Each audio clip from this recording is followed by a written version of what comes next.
Hello, everyone. Welcome back to another episode of the podcast, Field Goals and Forecasts. I am once again just me.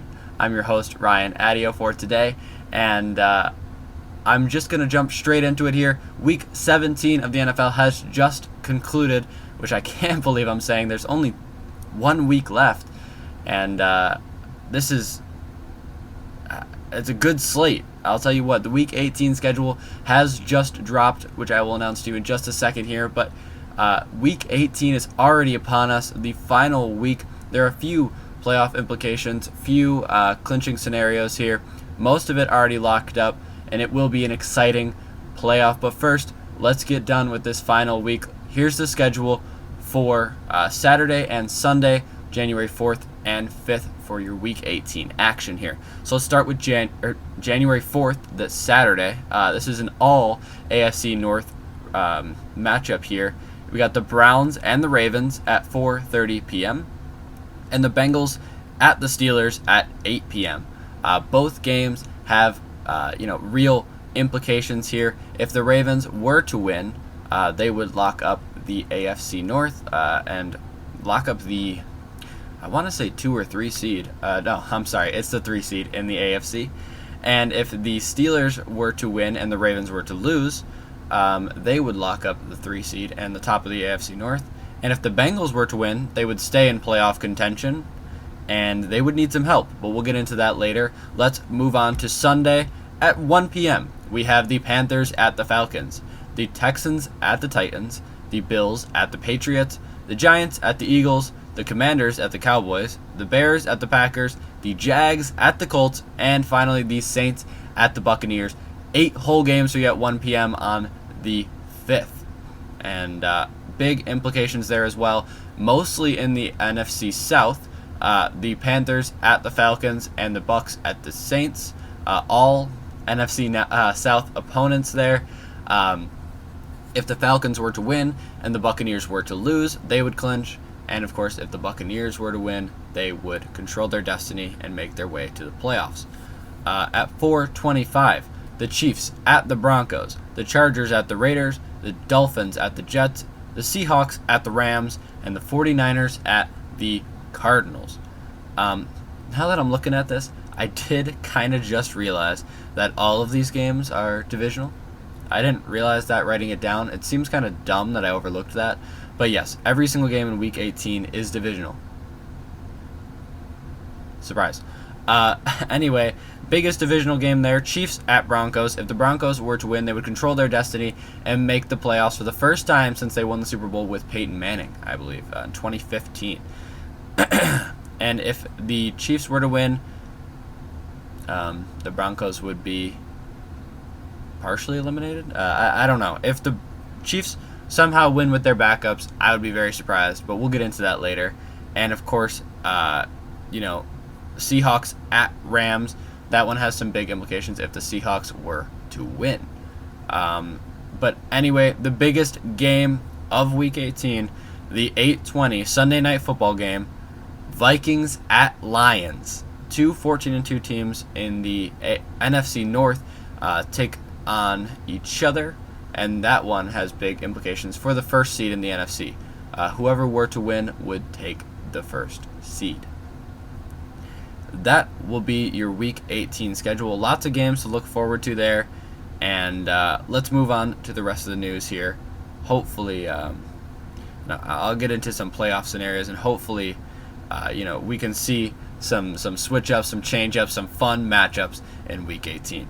But let's first start with a little bit of news from around the league here. Brock Bowers, Raiders tight end. If you're a Raiders fan, this is at least something to look forward to here.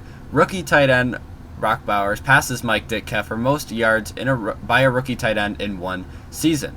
Obviously, Bowers had 16 games compared to Ditka's 14 games, here. And but we can overlook that. He broke the record. Congratulations to him. This season record for yards by a rookie tight end, gosh, that's a lot to say, has been broken. Now, let's get right into these clinching scenarios here. That's really all I had for around the league. Obviously, like I said earlier, Baltimore would clinch the AFC North with a win or a tie over the Browns, or if Pittsburgh were to lose or tie, Pittsburgh would then be the 5th seed, maybe even the 6th seed. I don't know. I think it is the 5th seed locked up. And the Baltimore Ravens would clinch the 3 seed. Obviously, Pittsburgh would clinch with the opposite. If Pittsburgh were to win and the Baltimore Ravens were to lose, they would be the 3 seed compared to the 5 seed, and they would win the AFC North. The Broncos would clinch the playoff with a win or a tie over the Kansas City Chiefs and their backups, or if Miami and Cincinnati were to both lose or tie. I keep saying tie, but I don't know how often NFL teams actually tie. We're mostly looking for wins or losses here. But the Broncos, like I said, looking to go back to the playoffs for the first time since 2015. Almost 10 years. Wow. And they are playing the Chiefs' backups, led by Carson Wentz here. So it's not a super tough matchup, but hey, it is the NFL. Anything could happen. The Chiefs don't really want to be 15-2. They would much rather be 16-1. So it still could be a good game, and that one is at 4, like I said before. And finally, 2 more AFC teams here. I lied. The Dolphins would clinch with a win and a Denver loss, and the Bengals, same thing, would clinch with a win and a Denver and a Miami loss or tie. So the Bengals are looking for a lot more help here.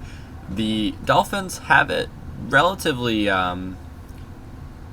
don't need a ton of help. I shouldn't say relatively easy because they still need Denver to lose, but it's a lot easier than what the Bengals need. I would say most likely candidate for that 7 seed is the Denver Broncos. But let's move on to the NFC here. The Lions, like I said before, would clinch the 1 seed with a win over Minnesota, and Minnesota would clinch the 1 seed with a win over the Lions. And whoever would win that, obviously, would get the NFC North. And the other one would fall all the way to the 5 seed, the first ever 14-3 5 seed in the history of the NFL, I believe. And that's a huge blow. That entire division is so good.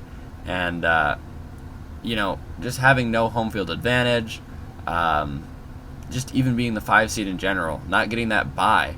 And obviously with the Lions, their bye was in week 5, so they're really looking for this bye here. But that should be a good one. And like I said, that one is going to be at 8 p.m. on Sunday. Their final 2 clinching scenarios here, both come in the NFC South, where Atlanta would clinch with a win and a Tampa Bay loss. But if the Tampa Bay Buccaneers were to beat the New Orleans Saints, they would control their own destiny, like I said, and they would clinch the NFC South, clinch a playoff berth. It's not looking good for Atlanta either because the Saints have been very bad all year. They are led by Spencer Rattler, and they are not at home. So that's going to be a really tough uphill climb for the Falcons if they want to win that division. But those are all your clinching scenarios and all your Week 18 matchups and your Brock Bowers news. That's all I got for news so far. Hopefully we have some good games to look forward to this weekend, and there's some fun scenario that comes out of it that nobody was expecting, but it should be a good one, especially that 8 o'clock game. That one could really go either way. But let's move into our game recaps from Week 17. 17? Yeah. Wow. Week 17 game recaps. Let's begin, like we always do, with the Bills. The Jets at the Bills. The Bills smack them 40-14, and really it was a 40-0 game for most of it until Tyrod Taylor came in and put up 14 points. But the Bills, that one will clinch the 2 seed in the AFC. Not a bad spot to be in. Obviously, they just couldn't reach Kansas City with a couple of their bad losses against the Ravens and the Texans in the middle of the season there when they went on a couple game losing streak. But other than that, 2 seed isn't too bad. You mostly have home field advantage, and the only time you really have to play the Chiefs would be the AFC divisional game. So if that were to happen, that would be a good one. Obviously, we see the Chiefs play the Bills so often, and we know how those playoff games go down. So that should be a fun one to watch. Obviously, both teams have to make it there first. But the Bills won all 8 home games this season for the 3rd time in history. So obviously having that home field advantage, it kind of works, guys. Like, they went 8-0 at home. That's not something you see very often. This is the 3rd time in Bills history and first time in 35 years. Last time was 1990, if I'm doing that math right. Yeah, 35 years. I'm not really good with math, but I got that one, I think.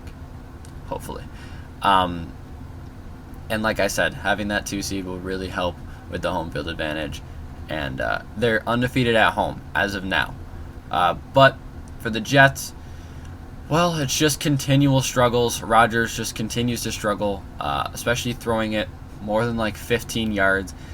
He was 12 for 18, 112 yards, no touchdowns, and 2 interceptions. One of them being to a defensive lineman in Jordan Phillips. And I think his time with the Jets is coming to an end here. Maybe even his time in the NFL. We'll see if he sticks around to maybe mentor the future Jets quarterback. But the Jets just, it's not looking good. But on the Bills side of things, their entire team really looked good in this game. AJ Epinesa, I think, obviously caused the safety against the Jets. He had one of the best games of his career. This year alone, he has had 6 sacks on the season and has had at least 6 over each of his last 3 seasons. And again, he caused a safety on Aaron Rodgers. He's kind of been an an unsung hero for the Bills coming off the edge.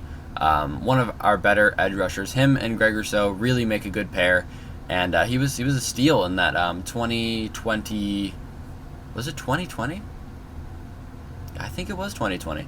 In that 2020 draft. But obviously, the offense, how can you not talk about Josh Allen? He was 16 of 27 for 182 yards, 2 touchdowns, and of course 5 rushes, 53 yards, and another tush-push touchdown for him. And really, again, like we see every week, no wide receiver 1.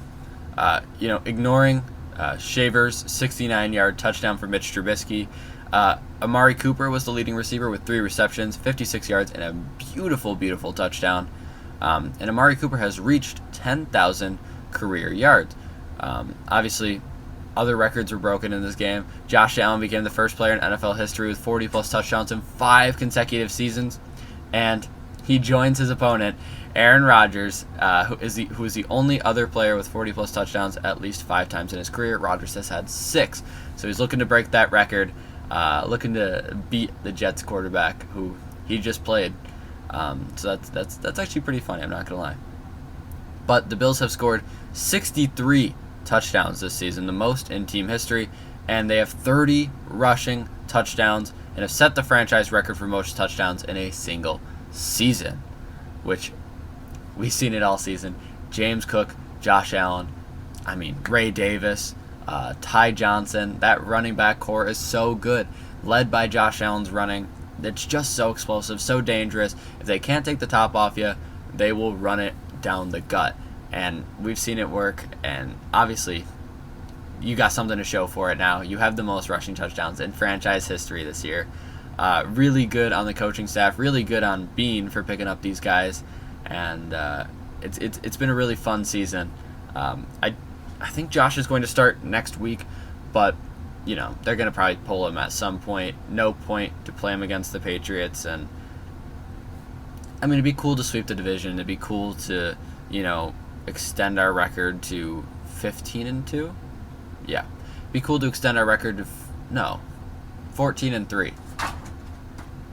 I don't really know. I can't remember for some reason. I think it would be 14-3. Where are we at now? I don't even know. It'd be cool to extend our record. It'd be cool to push the, sweep the division, push the mantra that we are the best team in the AFC, but it's not necessary. We'll show them in the playoffs. We have the 2 seed locked up. We can't go up or down. It should be, I don't know. It was a fun season. That's all I can say. I'm wrapping it up here. That is the end of the Bills boom season, I would say, because not much will come next game. But let's move on to the next game here. The Falcons take on the Commanders, and they lose 30-24 in overtime to the Commanders. Well, I could tell you a few reasons why we lost. Time of possession in the second half really killed us. We were unable to even possess the ball. Not taking timeouts when we should have. Poor offensive play. Not being able to stop Jaden Daniels in the run, not even the pass, but he torched us both ways. But let's go over the time of possession here. During the first half, we had the ball for, I think, 3 minutes and 30 seconds more than the Commanders did. We ended up running 36 plays compared to Washington's 24. The difference in the second half, though, was about 11 minutes. The Commanders had the ball for 11 more minutes than the Falcons, and they ran 41 plays compared to Atlanta's 24, including a third quarter that saw the Commanders run 25 plays compared to the Falcons' 3. So you take away the fourth quarter, and we got dominated. It was really just a poor showing. The defense could not get off the field. They were exhausted, but we saw Jaden Daniels just go off. He deserves to be the Offensive Rookie of the Year, which I think he will win. And he rushed for a season-high 127 yards against the Falcons, which gives him 864 rushing yards on the season. No other rookie quarterback in NFL history has rushed for that many yards in their first season. I think he beat Robert Griffin for that record, but 127 yards. He was once again their leading rusher. And even through the air, he was super effective. 24 for 36, 227 yards, 3 touchdowns, and only 1 interception to Caden Ellis, who is the first Falcons player ever to record at least 100 tackles, 5 sacks, and an interception in a single season, which, good on him. One of my favorite players on that Falcons defense. He has been really, again, an unsung hero. Not too many people know about him. But let's keep talking about the Commanders. Jaden Daniels is on a pace to just be one of the best rookie quarterback showings we've seen probably in a while. I want to say in a while, but then we did see C.J. Stroud last season. Not too many rookie quarterbacks are able to step into kind of a disaster like the Commanders are and really pull them out and make them a playoff team. Obviously, if I didn't mention it before, the Commanders clinched a playoff with this victory over Atlanta. And, it just shows in all of the records that he's breaking, especially all the rushing records that he's breaking. And it just shows on Commanders fans. They finally have passion in their team.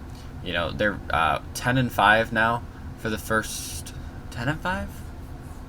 I am so lost. I think maybe it's 11-5 now, and that's the first time since the 90s probably that they've had this good of a record. And they've actually got showing where before, when the Commanders would make the playoffs, they'd kind of just be an exit, but now they actually have a chance to move things forward. The offense is looking scary. The defense needs some work, but we've seen teams win in shootouts constantly. So if Jaden Daniels can continue playing at a very high level, continue just torching defense on the ground, in the air, it's going to be an exciting team for years to come. Good on him. But I do want to talk about the Falcons a little bit more here. And I can't talk about the Falcons without talking about A.J. Terrell. He absolutely blanketed Terry McLaurin, the wide receiver 1 for the Commanders.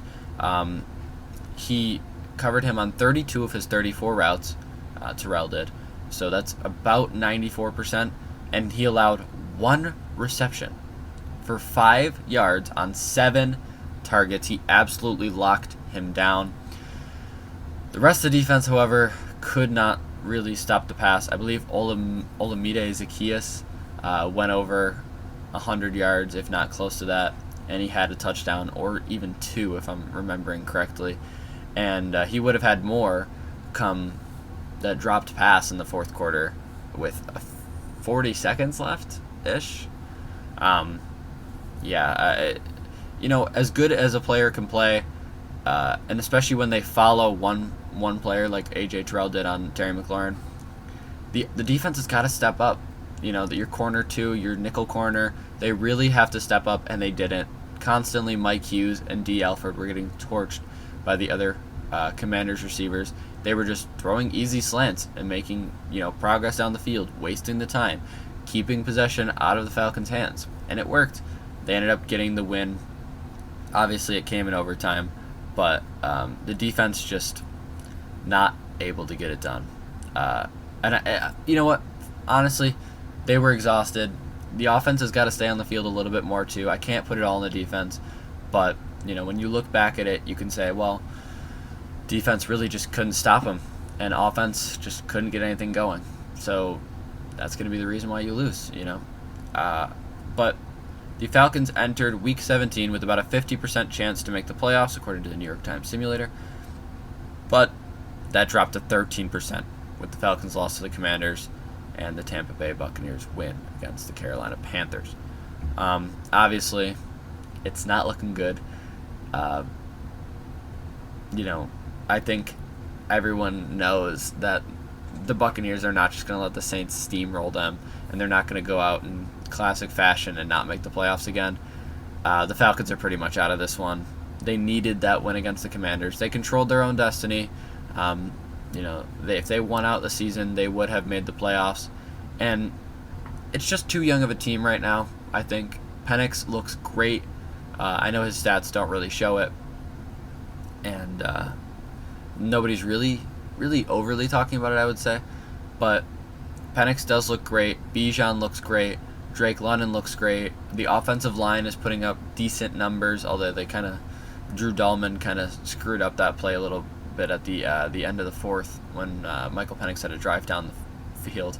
He just threw it right over Bijan's head. But we won't talk about that. The offensive line has played pretty decent comparatively to many other offensive lines in the league. We have our quarterback for the future. We have our wide receiver one.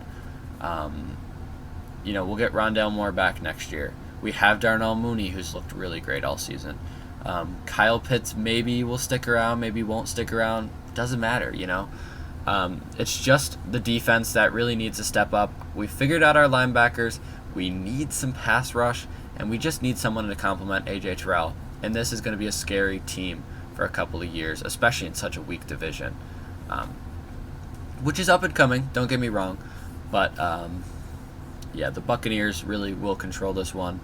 At least they have been controlling it for a couple of years, and the Falcons will look to beat them out next year. And the Panthers, they are in the middle of a rebuild. Saints should begin their rebuild, and both of those teams are up and coming, kind of scary teams, especially when you see the Saints win two of those games at the beginning of the season against the Panthers and the Cowboys, and they looked scary, and then you're worried about that. And but the Falcons should take advantage of this weak division, should take advantage of their young team.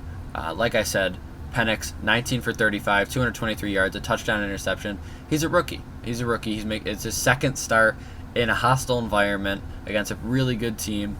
And the interception, one of our backups, I can't even remember his name, ran the wrong route.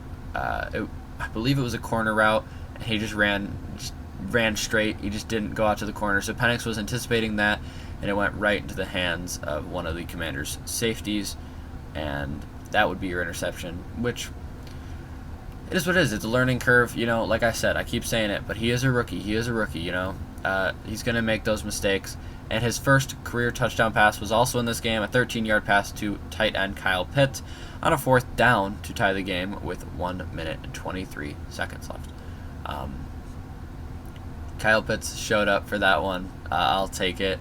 13-yard pass. It was fourth and goal, but 13 yards to goal. Just stayed calm, stayed poised, got it done. Good on him.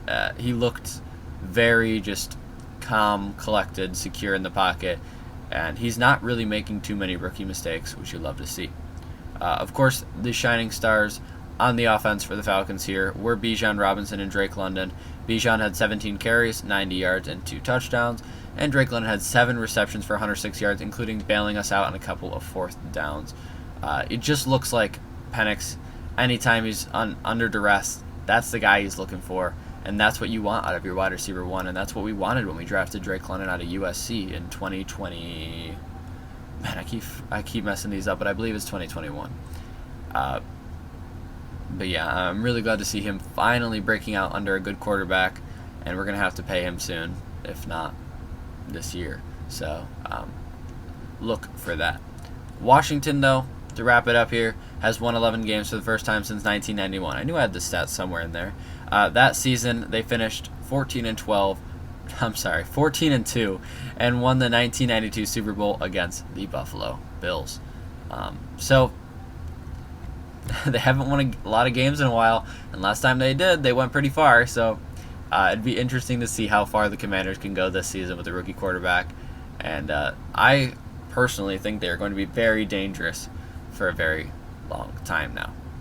But let's move on to the rest of our games here. Big one that I want to talk about here, Giants at Colts. Final score of that one was 45-33, and you won't even guess who won if you didn't watch, but it was the Giants who came out on top and scored 45 at home. And, I mean, if you're a Giants fan, can you really be too happy? They lost the first overall pick due to the win against the Colts. So they're not going to pick first overall, maybe not going to get that franchise quarterback that they wanted. And obviously the Colts are eliminated from playoff contention. But the big thing here is that the Giants are no longer picking first overall.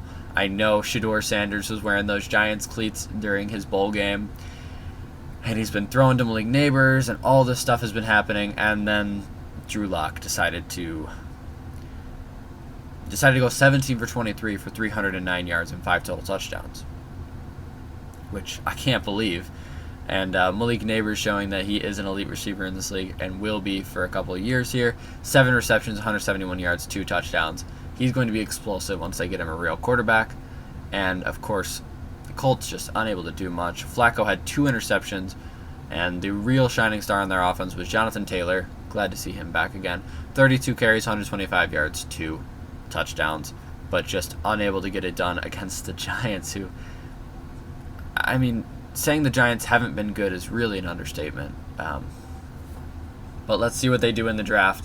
I believe they're pick 3 or 4 now, so not too far back, but still, when you don't have that first overall pick and you're looking at 2 teams ahead of you who might just sell that or might just pick your quarterback, it's really not a good look. Yeah, I think they're the 4th pick as of now if every team loses out. But I've got a few more games I do want to talk about. Packers-Vikings was a good one, but the Packers were just unable to keep up with the NFC giant, the Vikings, and really any NFC giant this season. They lost to the Eagles week 1, obviously. They've lost to the Vikings. They've lost to the Lions. They have a really good record, but I don't know how far they will realistically go in the playoffs, especially when they're the 6th seed and they're looking down the barrel at a 3 seed Rams, possibly. That'll be a tough game for them, I think. 1 win would be good, but I don't think that this is their year for the Super Bowl. Again, just a very young team who will be dangerous in the future. They have their guy. They have some pieces around him, but just not enough. And the defense has been good, but not great. And the Vikings, again, just win a close game. And they're on fire right now. Sam Darnold at the helm has led them to a 14-3 start. No, 15-2. I'm trying to do the math in my head. See, the 18 weeks messes me up because I'm trying to do math and I'm not good at it. They are 14-2. I'm pretty sure about that. Because they take on the 14-2 Lions next week. And obviously, like I said before, that's going to be a good game. Let's see if the Vikings can keep their hot streak up. Next couple of games are their Christmas games here. Chiefs at Steelers. That one was 29-10 to the Chiefs. The Chiefs continue to stay red hot, and the Steelers continue to stay ice cold. Not really much I can say there. Steelers just losing it again at the end of the season like they usually do. And right now they are the 5 seed, so they will have to take on the Texans. which shouldn't be too hard of a game for them, but I don't see them making it too far. Russell Wilson has really played pretty well, and they'll have to look to extend him, or they could just stick with Justin Fields. Who knows? I'm not really sure about it. But the Chiefs are on a hot streak right now. Obviously, they're going to have basically two bye weeks because they're going to rest their starters next week. Then they're going to have the first seed, and they're going to rest again. So it's like 2 weeks of straight rest for these Chiefs. Sometimes that's not the best thing. When you have too much time to rest, too much time detached from football, it kind of hurts you sometimes. We've seen it time after time after time when these 1 seeds come back and they're just unable to perform. Look at last year, even with the Ravens. But they are very hot right now. Let's see if they can beat the Broncos next week. That should be a fun one to watch. I don't even know if they're going to stay competitive with them. I think they would like to knock out a AFC West opponent. But do they really want the Dolphins or the Bengals as well? Especially the Bengals in the playoffs? I don't think so. So they might. They're going to try to win, obviously. Like I said before, no team wants to be 15-2. Every team wants to be 16-1. But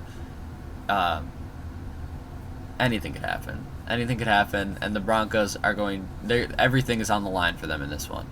But the other Christmas game here, the worst one somehow, even though the first one was 29-10, Ravens at Texans, 31-2. Ravens win. Texans are probably the worst playoff team right now. They are locked in at the 4 seed with their terrible division, but they are just not good enough to beat these other teams. The offensive line has struggled. The defense has struggled. C.J. Stroud has struggled.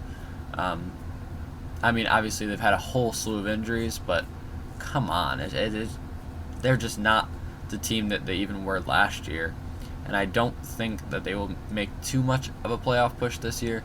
They do have an easy 5 seed to play. The Steelers aren't the best team either, but I don't think they will make it very far. If not, 1 win, 0 wins. But the Broncos and the Bengals are up next. Like I said, Broncos lost this one 30-24 because now they have to beat the Chiefs. But the Bengals beat them in overtime here, and they look to keep their playoff hopes alive at least a little bit. The Broncos were just unable to capitalize in overtime, having 2 offensive drives where they just did nothing, and they will look to clinch next week, and they probably will clinch next week. But the Bengals need them to lose again. Obviously, the other team here, Dolphins at Browns. Dolphins stay alive. Browns in position to draft franchise talent. That's a win-win for both teams there, I'm not going to lie. And the Dolphins are ahead of the Bengals, and they look to play the Jets, who have struggled all year. So if any team is going to make it, it'll probably be them or the Broncos. And finally, the Lions at the 49ers. I don't know. The Lions defense is just so banged up. There's a lot of time in this one where I was like, wow, the 49ers might actually win this thing. And then they threw it like usual. But they did have a shot to win this one. And this just shows that even pretty bad teams can put up a lot of points on this Lions defense. That is, obviously they've had over, I want to say, at least 8 injuries on their defense this year. And it's showing. It really is showing. The safeties look great. DBs look great. It's just that front 4 in the linebacking core that really is showing some gaping holes and weaknesses. But otherwise, a couple teams continue to win when they really shouldn't be. Although, I get it. Every team wants to stay competitive. Every team wants to win. I can't, deny that. But the Raiders and the Jags continue. Well, the Raiders continue to win. The Jags also winning. But the Raiders will fall to the 8th pick overall after their win against the Saints. And the Jags will push themselves also farther back. I want to say they're in the 5th or 6th seed now, depending. Or 5th or 6th draft pick. I'm sorry. I'm talking about seed too much. I'm talking about seeding too much. Where I'm just thinking about it now, and I'm only thinking of the playoffs, not the draft yet, but we'll get there. And right now, the Patriots have the 1st overall pick. Who they take is a mystery to me. Will they sell out? we'll see. We'll see. We'll talk about that more once we get to the offseason here. But let's move in to our next segment. This is where I usually would have fantasy, but fantasy's over. Congratulations to all of you that won your fantasy championship or got second or third, or if you lost, sorry. Wasn't me. I didn't win or lose, but, well, obviously I lost, but I didn't come last. But I didn't win any. I gave you all fantasy advice, and I didn't really take it myself.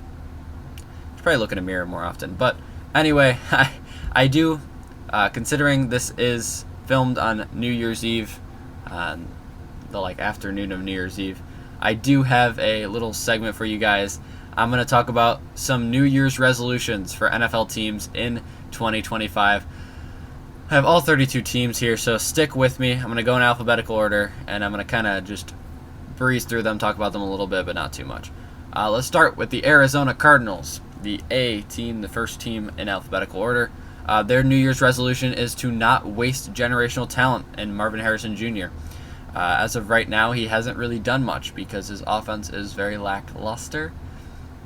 And I mean, I guess some of it is on him, don't get me wrong. But, out of college, everyone saw him as generational talent. Everyone was like, wow, this kid's going to be a stud in the NFL for a very long time. And he really hasn't shown much. So the Cardinals don't want to waste that pick, and they don't want to waste his talent. The Falcons, their New Year's resolution is to find some new coaches. Maybe learn some clock management, and to get a new nickel corner.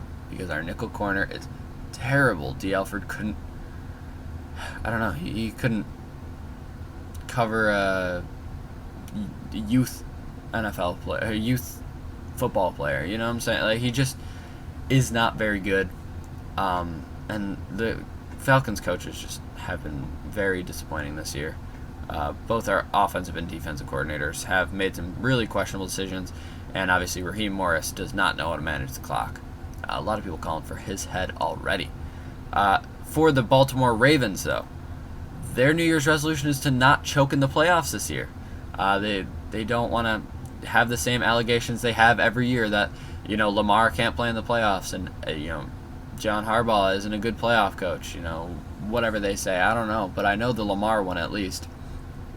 They want to beat those allegations and not choke in the playoffs again. For the Bills, same thing. They don't want to lose to the Chiefs in the playoffs anymore. Their New Year's resolution is no more losing to the Chiefs in the playoffs. And honestly, their New Year's resolution should be, hey, stop worrying about the MVP award. It doesn't matter. If we don't get it, it's not the end of the world. At least for Josh. For the Carolina Panthers, their New Year's resolution is to learn how to stop the run. They've been the worst rush defense for probably the last 3 or 4 years.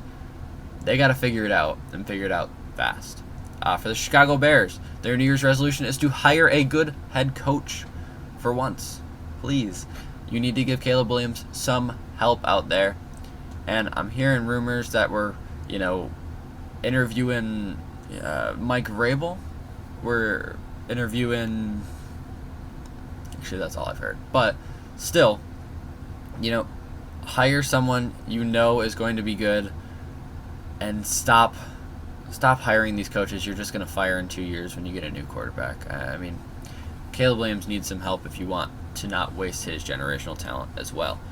For the Bengals, their New Year's resolution is to get some defense and to help Joe and to re-sign your wide receivers. You need to re-sign T and Jamar. Don't let either of them walk. They're generational talent. Well, at least Jamar is very generational talent. And just, get some defensive help. Get some help for Joe. I mean, come on. The kid's putting up MVP numbers and won't win it because his team sucks. And for the Browns, well, their New Year's resolution should be to find someone to throw the ball, and that person is not named Dorian Thompson-Robinson. That's a pretty straightforward one. For the Dallas Cowboys, please find a new head coach. Mike McCarthy is not the head coach you want. Their New Year's resolution should just be maybe put Jerry in a nursing home.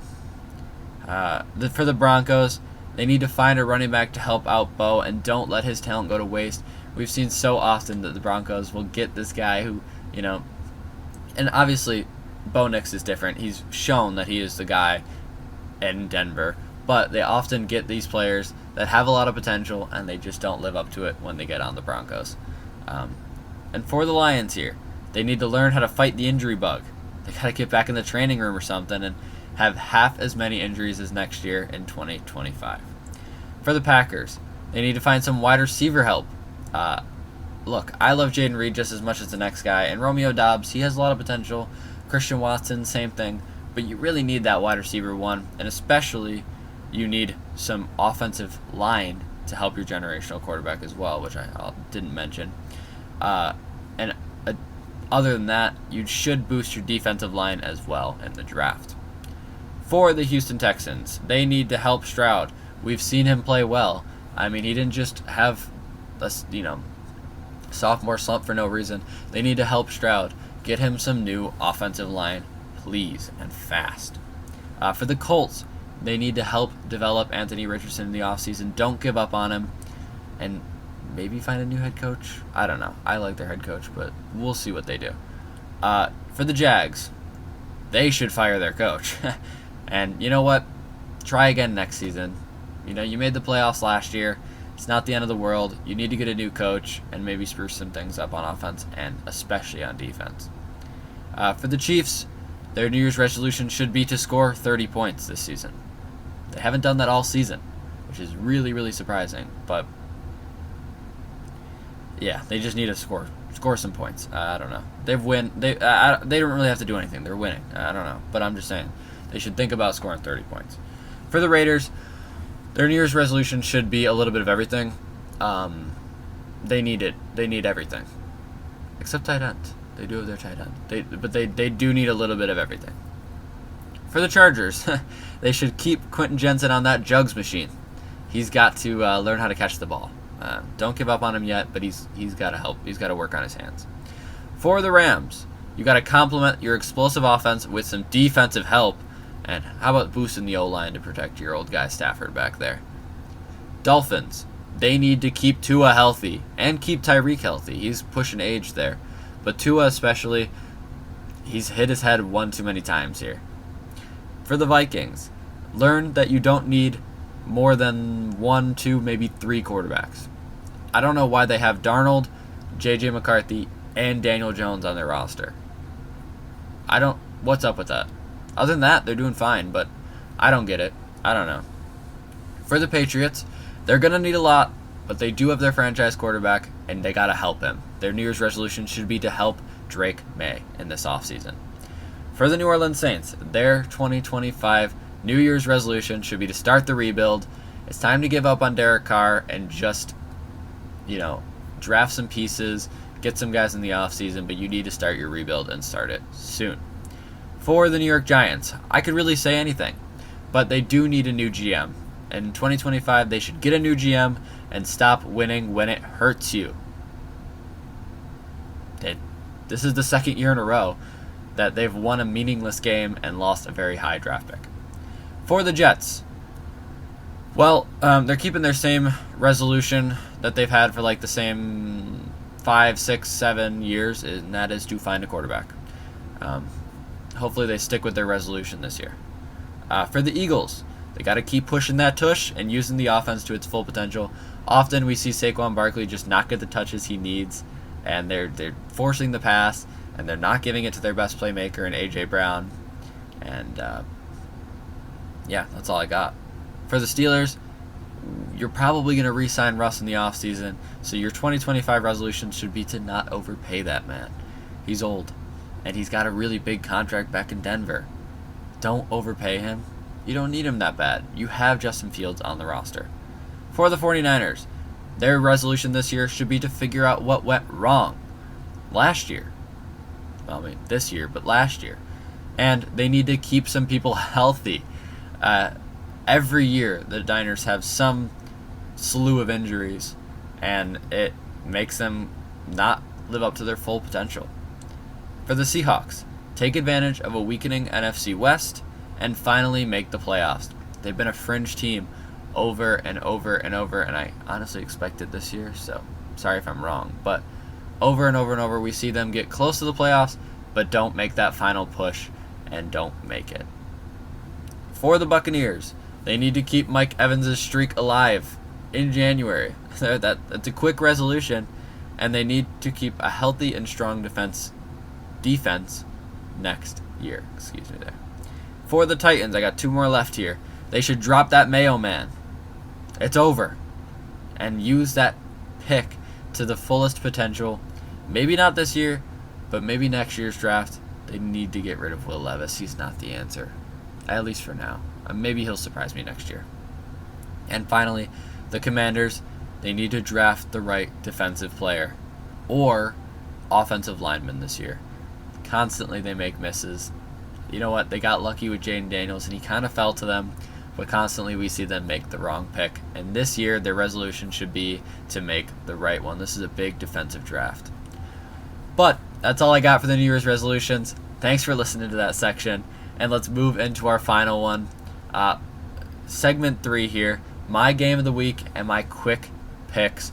Let's start with my game of the week here. I'm going with the easy option. I've talked about it over and over and over. The Vikings at the Lions, the battle for the 1 seed in the NFC West. That is going to be an explosive matchup. Look for that one at 8:20 p.m. on Sunday. And for my quick picks here, let's talk about those Saturday games. Browns at Ravens. I'm taking the Ravens here. Feels like an easy option. The Browns have been really bad, especially if they stick with Dorian Thompson-Robinson. They're not going anywhere. At 8 p.m. on Saturday, we have the Bengals and the Steelers. In this game, I'm going to take the Steelers here. They've been really cold, but I think they would need this win here, and they want to stay in contention for the AFC North, even though I don't think they're going to get it. At 1 p.m., here, at Saturday, at 8 p.m., Bengals, Steelers. If we see the Ravens win, the Steelers may or may not try as hard, and they might sit some people. So if that happens, I'm taking the Bengals. Don't get me faded here. At 1 p.m., Saints at Buccaneers. I'm taking the Bucs. Feels like an easy option. Saints have just struggled all year. 4 p.m., Chiefs at Broncos. If Carson Wentz somehow beats this Broncos team, I'll be very surprised. Let's just say that. I'm not making any dumb bets or anything, but I would be over the moon because I don't think that's going to happen. I'm taking the Broncos if that did make sense. 4 p.m. again, Seahawks at Rams. I'm taking the Rams here to beat the Seahawks. They're going to be a fringe team again. And the Rams have just been really explosive on offense. We saw how they played Buffalo. That is their fullest potential, and they're going to be a scary team to play if in the NFC playoffs here. And finally, my game of the week, the Sunday night game, Vikings at Lions. I am going to take the Minnesota Vikings to be the 1 seed in the NFC. They're going to beat this banged-up Lions team. I've seen enough from them in the game against the 49ers to believe that the Vikings have a real shot in this one. I think they take down the Supergiant in the Lions, and the Buccaneers are going to have a tough game against the Lions in the playoffs here if that were to happen. But that is all I've got for you. My final show of 2024 and one of the last weeks of the NFL season. I will see you all in 2025 for the next episode. Thank you all for listening. Bye-bye.